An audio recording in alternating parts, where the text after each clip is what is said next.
Okay, another series, another win for the Yankees.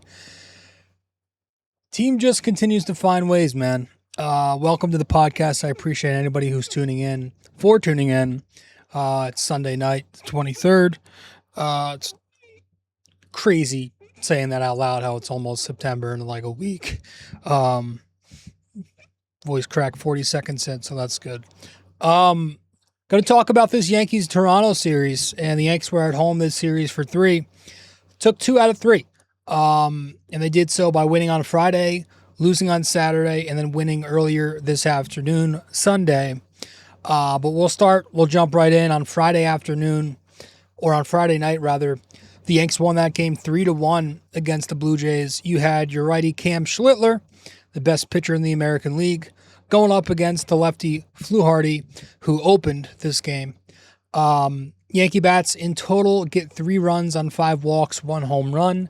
They did not score against their opener in 2/3 of an inning, but they got to the Toronto pen just enough for 3 runs and 7 1/3.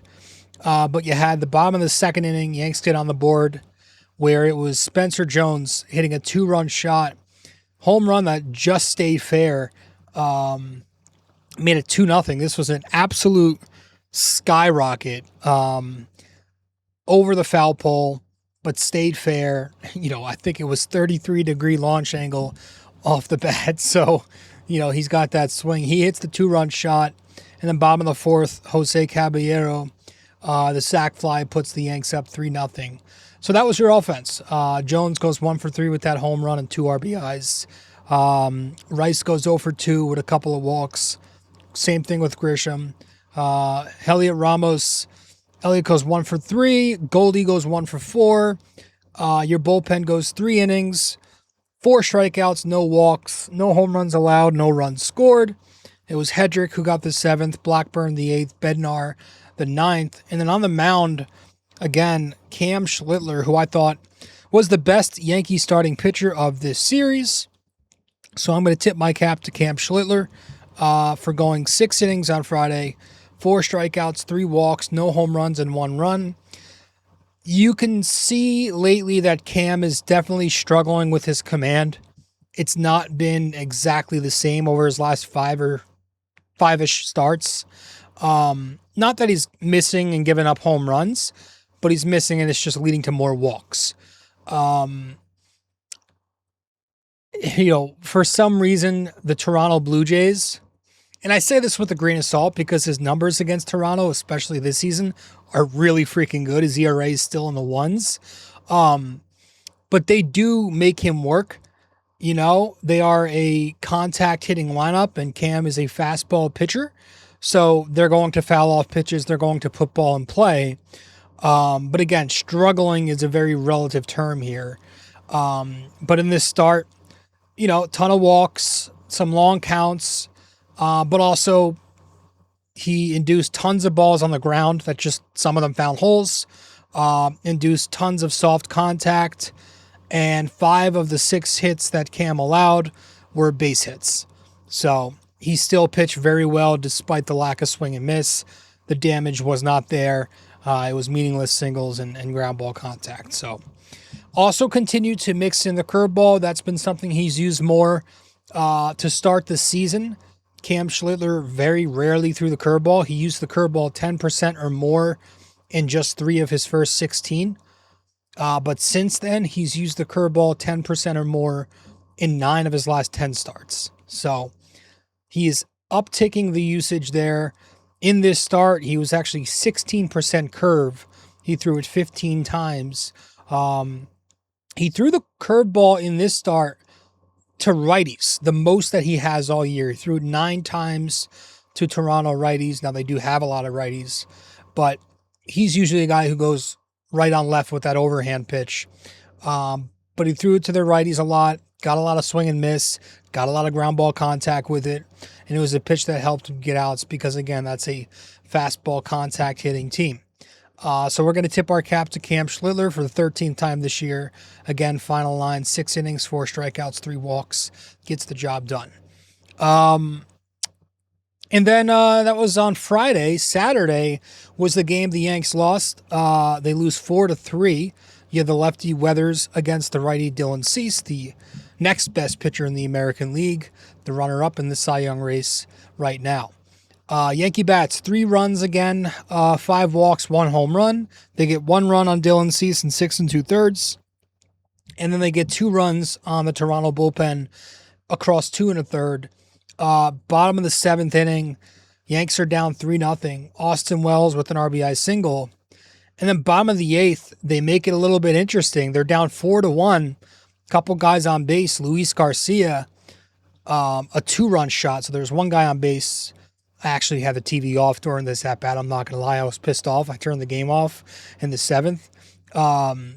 Luis Garcia with a 2-run jack. All of a sudden, after being down 4-1, it's 4-3. And then bottom of the 9th, the Yankees get Jazz on. He leads off with a double, but they strand him 3 consecutive outs after that and lose the ball game. So Jazz goes 2 for 4 in this game, a double and a stolen base. We'll talk about him. Garcia goes 1 for 3 with a home run and a walk. Wells goes 1 for 3 with a walk. But on the mound was Ryan Weathers, who goes 3 1/3, strikes out 3, walks nobody, gives up no home runs, but 2 runs allowed. It was like the most Toronto way of offensive production ever. The only ways they were scoring in this game on him was bloops and bunts and ground balls. Like top of the 1st inning, you had the Bateman leadoff bloop single. It was a really good changeup, well below the zone. Just dunks it in. And then you had the Kirk 80-mile-an-hour base hit later. Goes 96 it on the hands to him. And then it's the George Springer ground ball that finds a hole, RBI base hit, 1-0 Toronto. Top of the 4th, he does give up the hard hit leadoff double, but it was Ernie Clement with a bunt single to put runners on the corners with 1 out. Later in the inning, it's McAdoo with a 72-mile-an-hour RBI single, 2-0. And then that's when Weathers, the next at bat, you could see he was in a bit of pain, the forearm injury. He's pulled for Yeri. He gets put on the 15-day eventually. And so that was it for him. Yeri gets out of it. He gives up a run on the 5th. It was another ground ball single and put Toronto up 3-0 at the time. Brad Hanner, don't know who that is, gives up a home run for the Yanks in the 8th, makes it 4-1. And then Fernando Cruz pitched a scoreless appearance. So your bullpen goes 5 2/3, 3 strikeouts, couple of walks, 1 home run, 2 runs. But the Yankees lose on Saturday. And then Sunday, today, this afternoon, the Yanks win 8-3. This was a really fun game. You had the lefty Carlos Rodon against the righty Jose Soriano, who's a very good pitcher. But the Yankees got to him. In total, 8 runs, 4 walks, 2 homers, but they got 5 runs and 5 innings against Soriano. And then the Toronto bullpen, they got to them for 3 runs and 3. But bottom of the 2nd, Spencer Jones and Austin Wells pick up RBI doubles to put the Yanks up 2-0.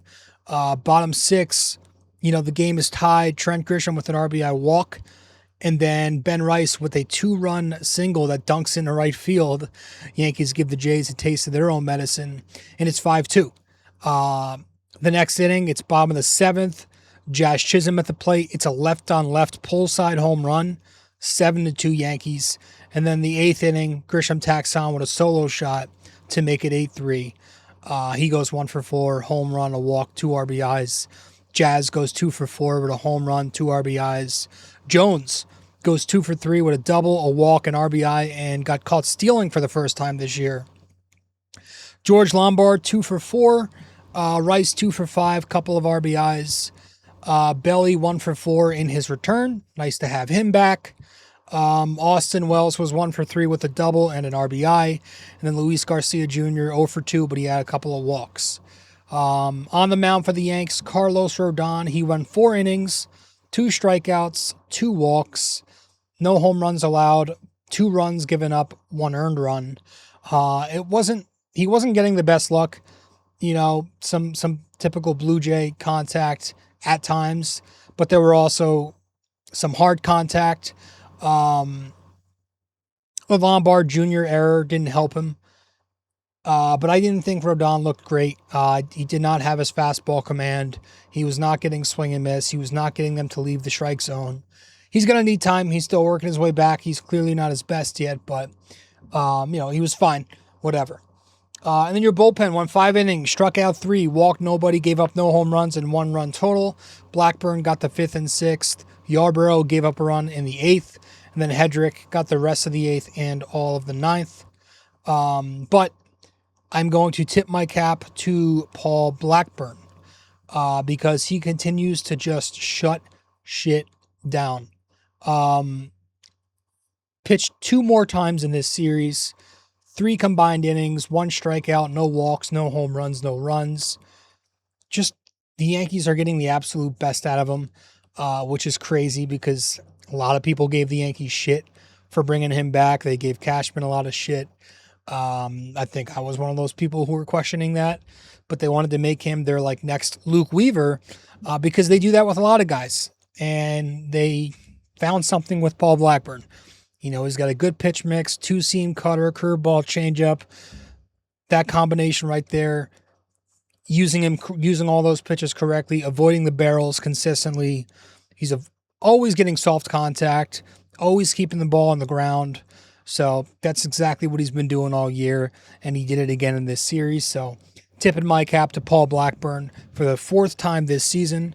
And then I'm going to tip my cap to Spencer Jones. I thought he was the best position player of this series. The first time this year we're tipping our cap to him, which doesn't feel like it should be because he's had a good season. But he was on base 5 times in this series with 2 extra base hits. If you stretch it back to his last 4, so the end of the Baltimore series, his last 4 games, he's got a 533 OBP, a couple of homers, a double, 4 RBIs, and 2 stolen bases. So he's been good. He's playing pretty good outfield too. He's rotating around left, center, right. The numbers, I think, are pretty mediocre defensively, but he's also running the bases very well. He's got +2 base running value this year. He runs at 29 miles an hour sprint speed, which puts him in the 92nd percentile this year. Just watching him out there, he advances very well on base hits, extra base hits. He'll take 2 bases plus. And I believe before today, he was 8 for 8 on stolen bases. So he's good out there. And then, of course, at the plate this season, 57 games into his season, he's got a 315 OBP, a 428 slug, to a 743 OPS and a 108 WRC plus. If you look at some of the season metrics at the plate, 94 miles an hour is his average exit velo, which is incredibly high. An incredibly high hard hit rate of 58%, a 15% barrel rate, which is also very high, and a 78 mile an hour bat speed, also incredibly high. So that's the power, right? The power is there. The issue remains the contact. The issue remains that he's just, I think, 74% zone contact. It might be 76% zone contact. And on top of that, 35% chase rate. You can't both miss a lot in the zone and chase a lot out of the zone, right? And we talk about this a lot with Spencer. If he wants to become a successful major league hitter with his profile, which is this true outcome, home run, walk on base type guy, he's going to need to punish strikes and or lay off balls out of the zone. Right now, he's not consistent on either, and he's still putting up good numbers, which just tells you his upside's there. But if he can do that, if he can start punishing strikes and or lay off balls outside the zone, if he can do that, he is going to walk a lot. He's going to hit a lot of home runs because he'd be connecting on strikes with a hard, violent swing, and he'd also be drawing more walks, which would increase that OBP. It's there. I like him. I'm very intrigued with Spencer Jones. I like him a lot more than I did Dominguez. I just think there's a lot more in the bat, and there's a lot more athleticism, and there's room for him to be a pretty good all-around player. I shouldn't say there's a lot more athleticism. Dominguez was an athletic player, but Spencer Jones, I feel like, can actually play the outfield. And he's a really good base runner. So Jones continues to play well, tipping our cap to him for the first time.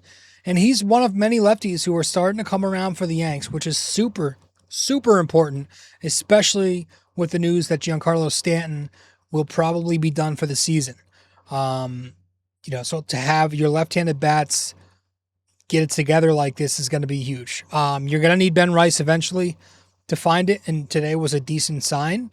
But for now, it's not only Spencer Jones that's been hitting, but you look at, we've talked about Austin Wells, who's been hot for kind of a long time now. You look at Austin Wells' last 33 games, including today.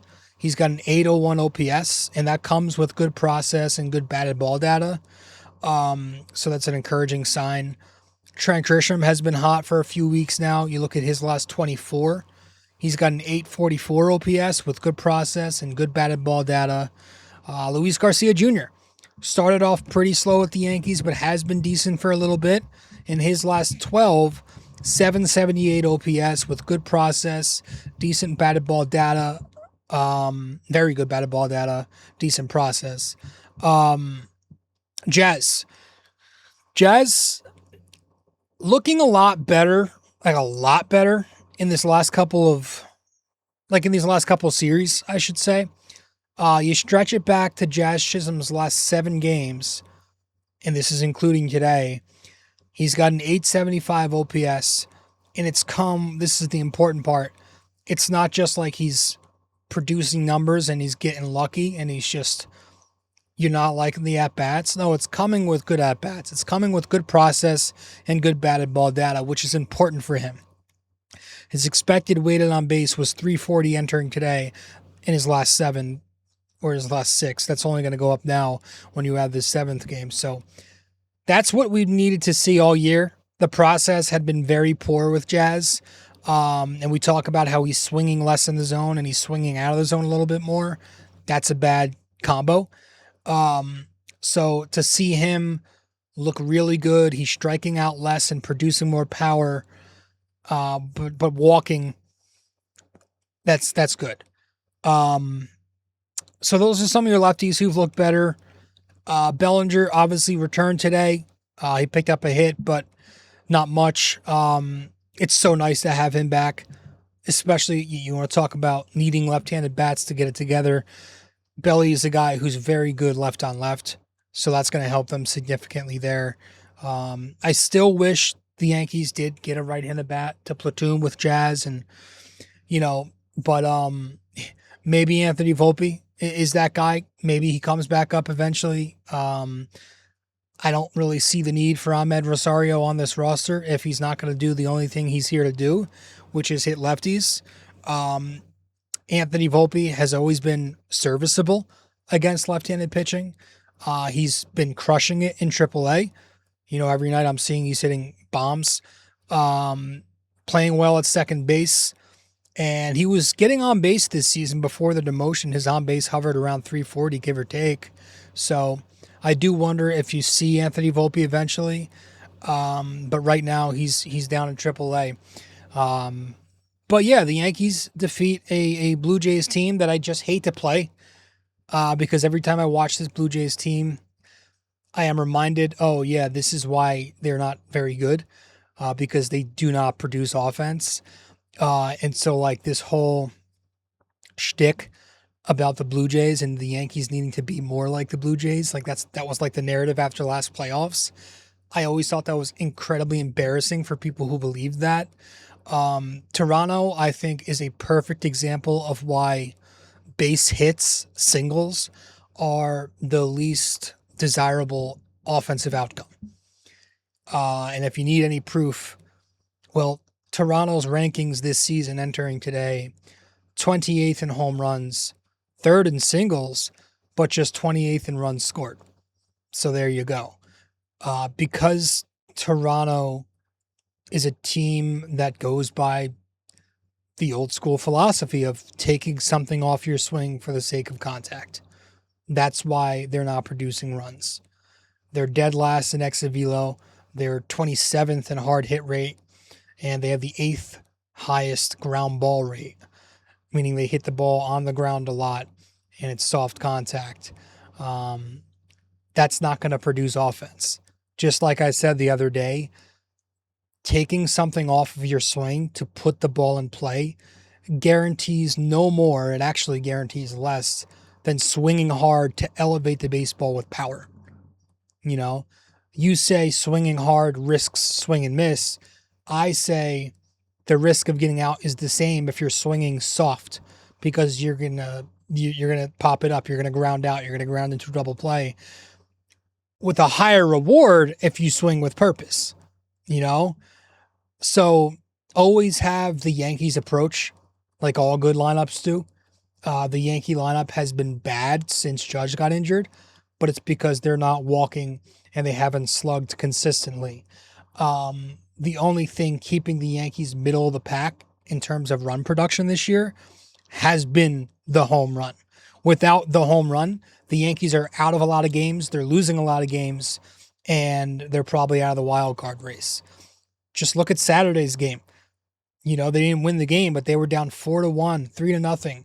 Luis Garcia hits a home run. It's 4-3.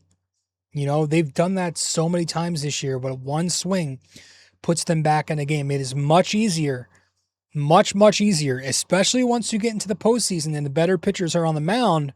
It's much easier for a lineup to capitalize on one mistake pitch and change the game that way than it is for them to string together 3, 4, 5, 6 base runners in a row or in a bunch against a pitcher in one inning.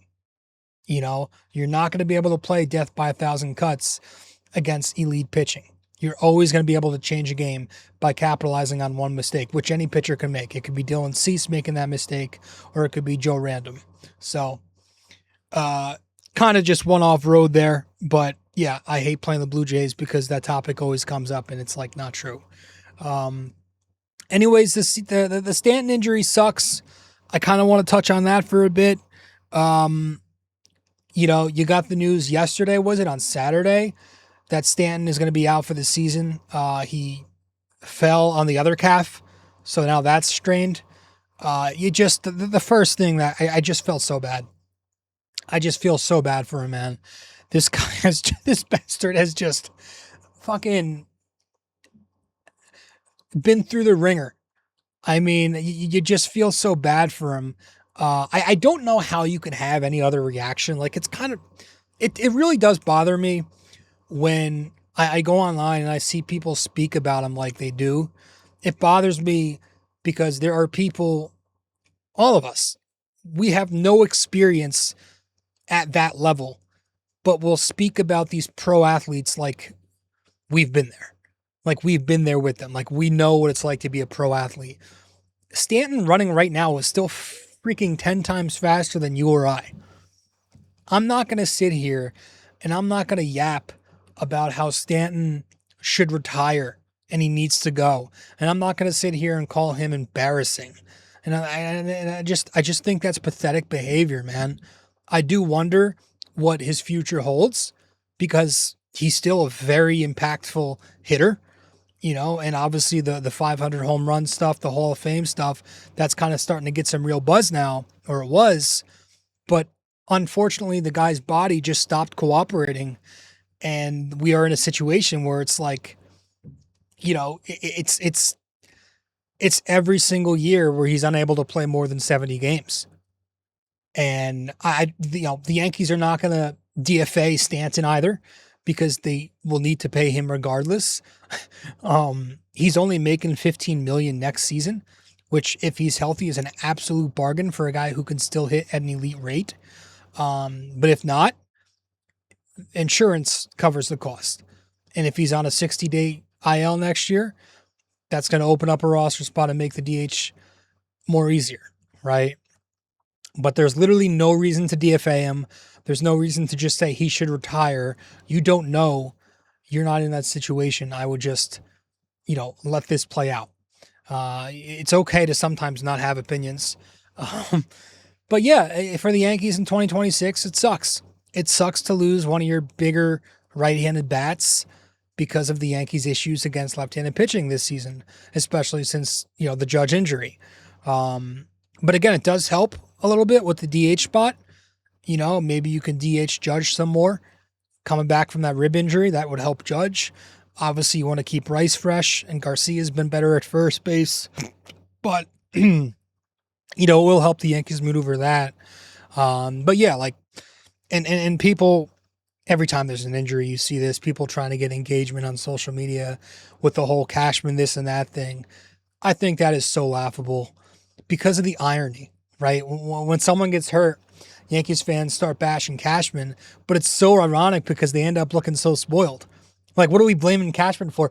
Think about what team and whose team you're complaining about right now. Like, the Yankees are on pace to win 93 games. That's one game less than what they won last year when they were completely healthy. So they have not missed a beat, despite everything that's been thrown at them. Cashman didn't overpay for Kyle Tucker, who's been bad. He got Grisham on a pretty cheap deal relative to the outfield market, brings back Belly, who's been this great all-around player for you. He acquires Ryan Weathers, who has already given the Yankees a bargain for his money. He had a career season for them, and you got him instead of some other names who a lot of us wanted, and all those other names are not doing too great, not doing better than Weathers. He promoted Jones. He promoted Lombard Jr. He's consistently given the opportunities to the younger players who are playing well. You cannot realistically plan for 1,000 injuries. You can't plan for that. He didn't plan for the best right-handed bat ever to go down. Stanton gets hurt all the time, yes, so he brought in Goldie. He acquired Luis Garcia Jr. at the deadline. Was it a perfect offseason? No. Was it a good one? Yeah. Same thing. Was it a perfect deadline? No. Was it a failure? No. We don't know what goes on behind the scenes. What we do know is the Yankees are just a couple of games back, 3 games back, from repeating as the top record in the American League for yet another season, despite all of the injuries. That is something that deserves credit. They're 3 games back. They have a plus 100 run differential. They're 74-56 on a pace that's about, or it's pretty close to tying last year's record, which tied the Jays for the best in the American League. Doing that again with all of these injuries, that is not something that you can be mad at your GM for, be mad at the manager. Cashman should win Executive of the Year if the Yankees find a way to win the division. Same with Boone and the Manager of the Year. This is incredible what they're doing right now. Most organizations, if not all, maybe outside the Dodgers, would completely flop. I know every organization in the American League would. This is unfair to criticize them. Sometimes injuries happen, and when injuries happen, fans get angry and they like to find someone, they like to find a boogeyman. Sometimes there's nobody to blame, but hey, it's just one of those years. But you look up and the Yanks are on pace to continue to win and win some more. And I think a lot of us just need to relax and enjoy what's going on. I'm having a good fucking time. I don't know about you. Anyways, I think that's all I got. I'm going to wrap this one up. I do appreciate everybody for tuning in. The Yanks take 2 out of 3 against the Blue Jays. Things are good. And I hope you're having a good time because I am. So I will talk in the next episode. Yanks defeat the Jays. They got Houston up next. 3 more games against them at home. So we'll see how that goes. That's the middle of the homestand. So appreciate you all, and I'll see you very soon. Go Yankees.